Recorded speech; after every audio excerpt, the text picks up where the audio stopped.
WNGE TV2 Nashville. From ABC, this is World News Tonight with Barry Serafin in Iran. The third in a 5-part special interview with the president. Tonight, a look at politics. Tom Jarrell in Chicago. And from our desk in Washington, Frank Reynolds. Good evening. Day 60 of the seizure of the American embassy in Tehran and the kidnapping of American hostages. At the White House this afternoon, the president met with members of the National Security Council to discuss not only Iran, but also the Soviet invasion of Afghanistan. Decisions were made about Afghanistan. Here is a report from White House correspondent Sam Donaldson. The President, Secretary of State Vance, Secretary of Defense Brown, the Chairman of the Joint Chiefs, and other top advisors met for just over 2 hours in the Cabinet Room, after which Press Secretary Jody Powell reported that decisions had been made. The President made a number of decisions this afternoon on actions to be taken in response to the Soviet invasion. These decisions involve unilateral actions and actions to be taken in conjunction with other nations. Powell said the decisions would not be made public until appropriate consultations and notification have taken place. He did announce one move. The President has recalled our ambassador to the Soviet Union for consultations. Ambassador Watson will be arriving in Washington tomorrow. Recalling Ambassador Watson is meant as a show of displeasure, but surely the major decisions amount to much stiffer action and are thought to include an appeal to the UN General Assembly to condemn the Soviet Union, thus bypassing the Security Council and the Soviet veto there. Restoration of military aid to Pakistan to bolster that country's defenses along its Afghanistan border, and though unsaid, to filter in supplies to the Afghan rebels fighting the Russians. A delay of, but not withdrawal of, the SALT II treaty in the Senate. The President still believes the treaty is in U.S. interests, but the timing is affected by the Soviet move. Finally, the President is believed to have decided to cut back some U.S.-Soviet trade, but how much could not immediately be learned. Slowing down or canceling wheat shipments would hurt the Soviets the most, but that would hurt American farmers as well. Officials here are well aware that the President's own credibility is squarely on the line. Having said he will do more than just send a stiff note of protest, he must take action that actually hurts Moscow, and that means a step back from détente, a step back toward the Cold War, something the Soviets, either through miscalculation or design, seem to have invited. There is one response, however, that has been ruled out. Press Secretary Jody Powell says the President is giving no consideration to any U.S. military response toward the Soviet Union. For a look at the crisis from the Soviet point of view, here is ABC's Charles Bierbauer in Moscow. If American troops were involved, we would expect to know now what they've been doing, see what they've had for breakfast, and even find out how many would not come home safely tonight. But that is not the Soviet style, and that is not the kind of reporting that the Soviets are getting. Moscow's combat troops have not been seen on Soviet television. Soviet viewers do not know how many soldiers they have in Afghanistan, nor are they told that those troops are still fighting. The television newsreaders have the same political columns to read from as the newspapers have to print. These articles in Pravda contain the new Afghan government's complaint of American-led interference in Afghanistan, but Western complaints about the Soviet military moves are not reported. Officials at the Afghan embassy here in Moscow said they could not provide much information because they too are dependent on Soviet media. As for the report that the new Afghan chief, Babrak Karmal, might still be here in Moscow, one Afghan diplomat said, "I can assure you he's in Kabul. You can see his pictures there." What might disturb the Soviets is the prospect of sanctions because of their action in Afghanistan. Lenin Stadium is dusted with snow now, but you can go nowhere in Moscow without reminders that the Olympics are coming. And at NATO and elsewhere in the West, the suggestion has at least been raised to boycott the Moscow Games. Such a boycott would certainly arouse the Soviet government.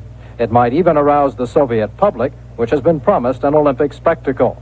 But for now, there is no visible concern on the part of the Soviet public as to why 45,000 or more Soviet troops are in Afghanistan.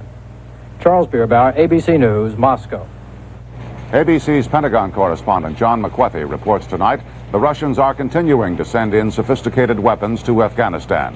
McWethy says the Russians have now fortified the town of Shindand, south of Herat, with anti-aircraft guns, tanks, and a squadron of Su-17 fighters. The Russians have also brought in 2 squadrons of MiG-21 fighters and stationed them at the Bagram airfield outside Kabul.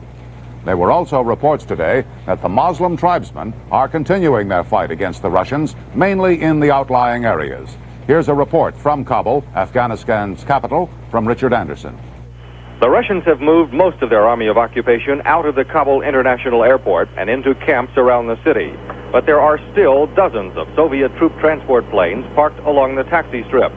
Russian soldiers are camped around the runway and can be clearly seen servicing some of their own airplanes. Soviet helicopters take off and land all day long. There are dozens of them here and no word on how many more at 3 other major airports in the country. It is gunships like these which are being used to fight Muslim rebels in the rugged snow-covered mountains surrounding Kabul. The Russians are also using hundreds of small tanks and armored vehicles to move their men around the airport and into the city. ABC was only allowed to take these pictures from an airplane window because now this is as close as journalists are allowed to get to Kabul with cameras. For the last 2 days, the fighting in the streets has stopped, and any resistance to the Russians is now expected to come from Muslim rebels who have openly expressed their hatred of the Soviets and vowed to continue fighting against them. Richard Anderson, ABC News, Kabul. A group of Afghan students took over the Afghan embassy in New Delhi for several hours today to protest the Soviet invasion of their country. They sacked files and sprayed the walls with such slogans as "Down with Russia" before leaving peacefully. And a smaller group of Afghan students staged to sit in at their embassy in Bonn, West Germany today. They spent about a half hour vandalizing the interior before they left. In a minute, the latest on Iran.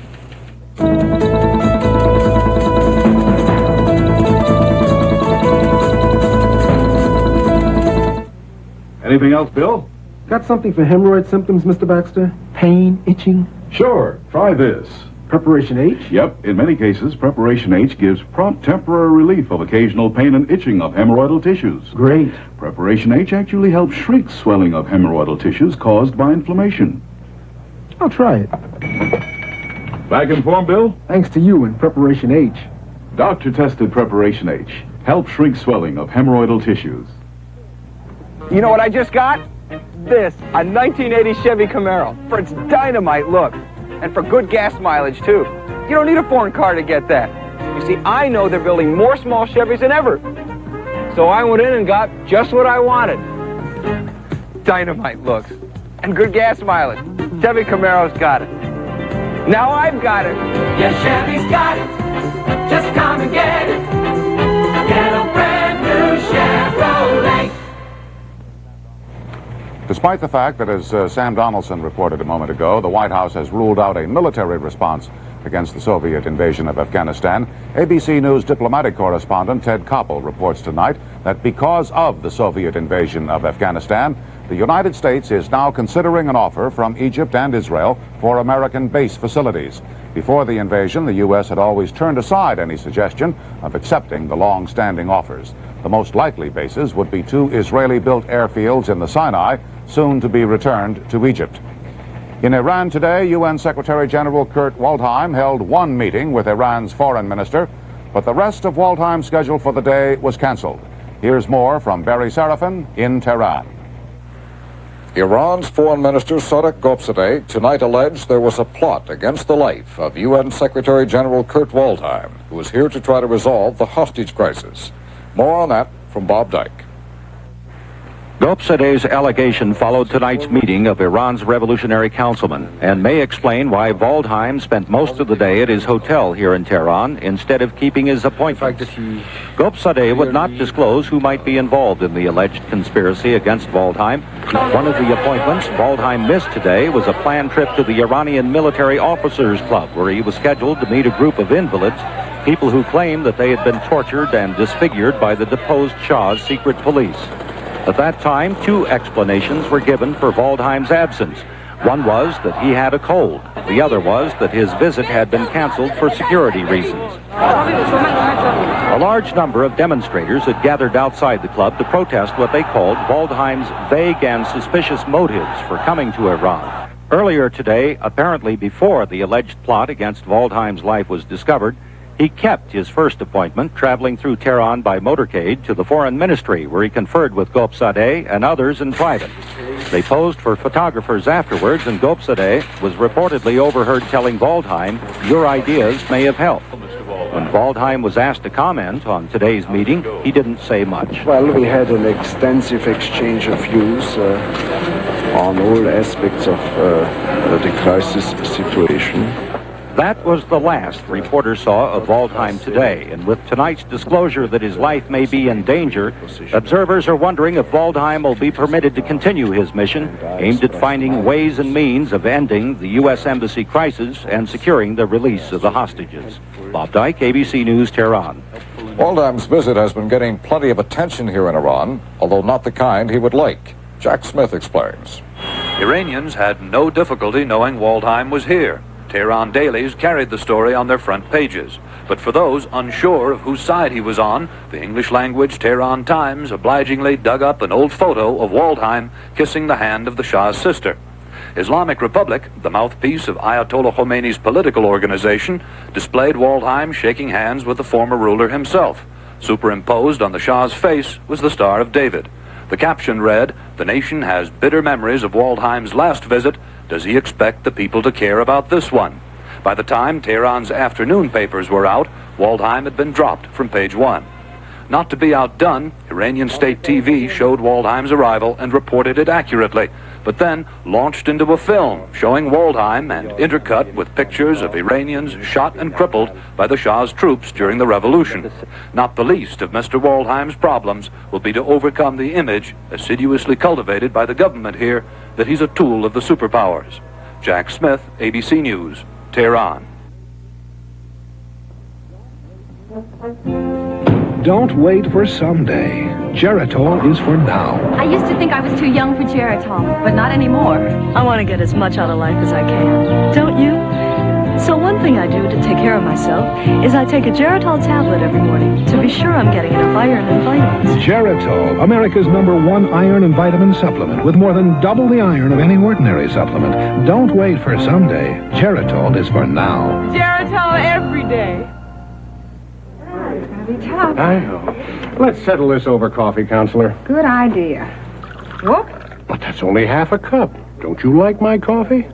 I love the rich taste. It's the caffeine I could do without. You happen to be drinking Brim decaffeinated coffee. This is Brim? This is Brim, and it's decaffeinated, so you don't have to stop at half a cup. If it tastes this rich, I don't want to stop. Fill it to the rim. With Brim.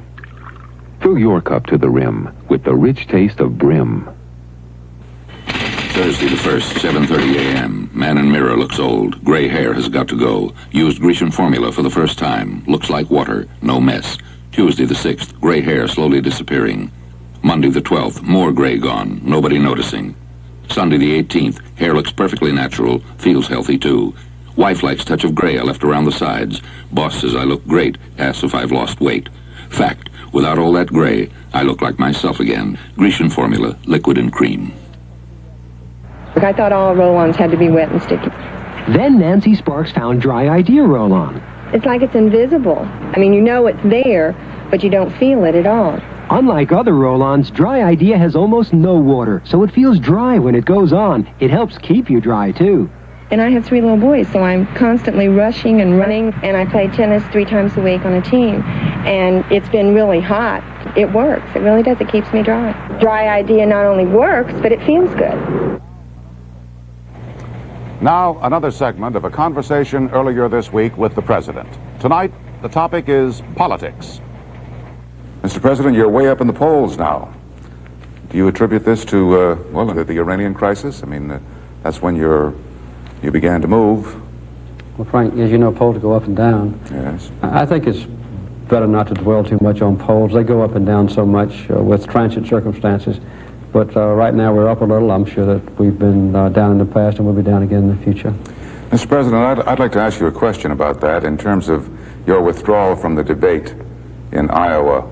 Why really should the American political process, the essence of our democracy, perhaps the most precious thing we have, yes, why should that be held hostage by the Iranians too? Why shouldn't there be free and open debate between you and the candidates who are opposing you, all the candidates, even if it is agreed that Iran would not be a subject for discussion? Wouldn't it be serving our democracy, really, to go ahead with our political campaigning?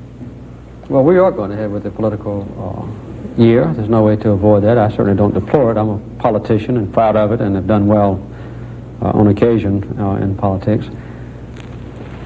My decision was made reluctantly. I was the first one that accepted the invitation to go to the debate in Iowa and had looked forward to it. But I became more and more convinced that that my proper role is here in the White House, serving not as a highly partisan Democratic candidate in the eyes and the minds of the American people during this time of almost unprecedented crisis in peacetime, but serving here as a president, needing the unity of our country, and also needing support from Democrats and Republicans and independents alike. And for me to leave this important role and to go to participate in a highly partisan debate at this time would I think hurt our country, not because of me, but if it had been any president. Well, isn't it also true, sir, with all due respect, that to be perceived as the embattled leader of the country during a time of crisis is probably better for you politically than to be out there arguing against Jerry Brown or Ted Kennedy about your inflation program or your energy policy? Well, I can't comment on that. The only thing I can tell you accurately is that almost all of my political advisors wanted me to go, but I felt that I shouldn't. You accepted the invitation to debate, Mr. President, as I understand it, 2 days after the hostages were seized. Yes, with the full expectation that the holding of the hostages would be a transient thing. I see. Do you think Senator Kennedy is defeated now? No. I think it's one of the most serious mistakes that any candidate can make would be to underestimate his opponents. He's a formidable and a very attractive candidate, and I think he's certainly very viable. Well, suppose this Iranian crisis drags on, and we go by Iowa and we approach New Hampshire. Are you going to stay here? I've never said that I would stay here and never leave. That's something that I'll have to decide as the time goes on. There are, as you are well aware, Mr. President, signs of a certain restiveness on the part of the other candidates who, well, Jerry Brown says you're hiding behind the hostages. Yes, I don't deny that he said it. Yes. Well, I mean, other candidates, Republicans too, who believe that national debate, perhaps even on the Iranian crisis, might be worthwhile. Well, as you know, any candidate is at liberty to do what he or she chooses, to have a debate or to not have a debate. I have to make a judgment what I think is best for this country. Since I am the incumbent president, I'm the only president, my belief is that the American people at this point want to know that their president is in the White House taking care of these crises that could adversely affect our nation. Have you given any thought to who your Republican opponent might be? Yes, I've thought about it. Well, tell us your thoughts. I don't have any opinion to express now. That's a decision for Republicans to make at the convention, but I'll be prepared whenever that time comes. Tomorrow we'll have more of the interview with President Carter. We'll talk about his views on the economy. However, still on the subject of politics, Charles Gibson has this report on how Iran has virtually overwhelmed the presidential campaign. There is irony in the Iranian crisis. It has proven a political godsend for Jimmy Carter. His standing in the polls has catapulted, and even better for him, the presidential campaign has been put on hold during the crisis. Other candidates crisscrossing the country have been forgotten. So have their issues. Salt, 13% inflation, and horrendous oil prices all are ignored for the moment. And even if the others want to talk about Iran, they really can't. Well, most of us are anxious to say what we would do or what we think ought to be done. The cold, hard fact of the matter is, whatever we say is likely to make the situation worse instead of better. So for the moment, for the Democrats, Carter is the big winner. One recent poll showed the president up 30 percentage points since the hostages were seized, at the expense of Senator Kennedy, who blundered when he criticized the Shah and let the White House make it appear he was violating national unity in the crisis. On the Republican side, Ronald Reagan is the principal beneficiary, and even his opponents acknowledge the crisis is helping him. It helps those with an entrenched base. It helps the President of the United States against his opposition, and it helps Governor Reagan against his opposition, because he has that established base, and the best thing can happen to him is for everybody to forget that there's a nominating process in progress. Conley is one of two Republican losers from the crisis. He wanted a national campaign with national publicity. Publicity of the kind now focused on Iran, not the election. The other is Howard Baker, who intended to make opposition to SALT the centerpiece of his campaign. But when did you last hear much about SALT? In fact, the longer-lasting benefits may come to Ronald Reagan, not Jimmy Carter. For just as the president's standing in the polls has shot up, so can it be shot down, depending on how this crisis is resolved or how long it drags on.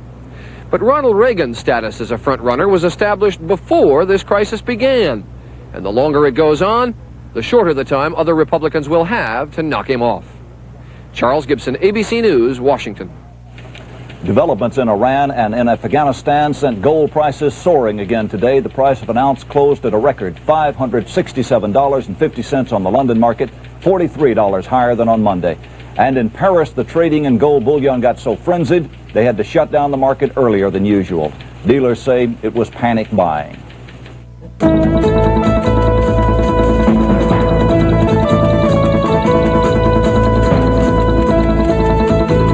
Listen to the Gendrons, winners of $75,000 from Publishers Clearinghouse. Our house is 153 years old.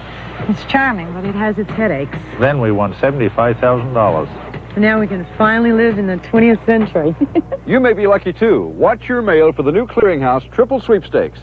3 great giveaways with 3 grand prizes. 3 full sets of prizes. Homes, cars, cash. Only from Publishers Clearinghouse. So open this letter and enter now. I'll tell you, my Bernice knows what's good for me. And what's good for me, too, like Kellogg's Most. It's different from any nutritional cereal you can buy. Kellogg's Most cereal contains a multivitamin and iron supplement, the goodness of wheat germ, and the high fiber of bran, all woven into a combination of ingredients no other cereal offers, and a crunchy wheat taste. Terrific. With all that going for you, why settle for less? Than Most. Another cold and flu season. This morning you felt it coming on. Now you're really achy and feverish with a cold or flu. What you need is Bayer Aspirin. For aches and fever, all you need is Bayer Aspirin. Bayer is 100% pure aspirin. And of all medicines available for aches and fever of colds and flu, doctors recommend aspirin most. So this winter for aches and fever, rest, fluids, and all you need is Bayer Aspirin. Taster's Choice freeze-dried coffee. The image of ground roast. The crunch, the aroma, and the flavor. And now, with ground roast prices rising, it's good to know that a half a pound of Taster's Choice can make as many cups as 2 pounds of ground roast. So you could be saving with Taster's Choice, regular and decaffeinated, while still getting the look, smell, and taste of ground roast coffee. The 11-week-old teachers' strike in Cleveland is apparently over. The teachers' union and the local school board reached a tentative agreement today that reportedly includes a 24% pay hike over 2 years. 92,000 students will be back in class by Monday if the teachers ratify that agreement. The sick out of firemen in Kansas City ended today. They agreed to return to work under a court order after staying off the job for 12 days to protest stalled contract negotiations. Alone and battling alcoholism, John Shorty Powers is dead at the age of 57 in Phoenix. In the early 1960s, he was a national celebrity as the voice of mission control during America's first manned space flights. Science editor Jules Bergman knew Shorty Powers well. He was so close to the original 7 Mercury astronauts that many called him the 8th astronaut. In those first years of the space program, Shorty Powers, an Air Force lieutenant colonel on loan to NASA, became the spokesman for the astronauts. Astronaut Shepard walking down and carrying his air cooling unit. He was the voice of Mercury, the voice of the American space program in its early days. Ignition, liftoff, and 34 minutes after the hour. Powers was the voice of mission control all the way through the Mercury program. He was finally fired by NASA for becoming too much a part of the story. We have with us at this time Colonel Powers of the NASA Forces, and getting as much publicity as the astronauts themselves. He soon drifted into obscurity, leaving behind a new national catchphrase. The reports here in the Mercury Control Center are A-OK all the way. Jules Bergman, ABC News, New York. You may remember the furor in Beverly Hills, California several years ago when a young Saudi sheikh moved into the neighborhood. Sheikh Mohammed Al Faseh redid his stately mansion in gaudy colors and highlighted the anatomical details of the nude statues outside. The mansion became a tourist attraction and was used recently as a set for the Steve Martin movie, The Jerk. Last night, fire broke out and the mansion was gutted. The sheikh and his family are out of the country. No one was injured. Arson investigators say there's a good chance the fire was deliberately set.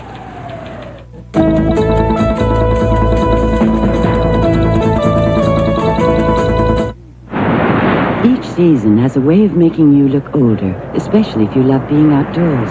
The sun and wind are always there, causing the dryness that makes tiny lines and wrinkles more noticeable. Oil of Olay helps ease that dryness. This mysterious beauty fluid penetrates quickly, replenishing your skin with fluids like those you had so much of when you were younger, helping your skin become softer, smoother, younger looking. Let Oil of Olay help you look younger in any season. Beautifully bright, refreshingly cool, deliciously inviting. 100% pure orange juice from Florida.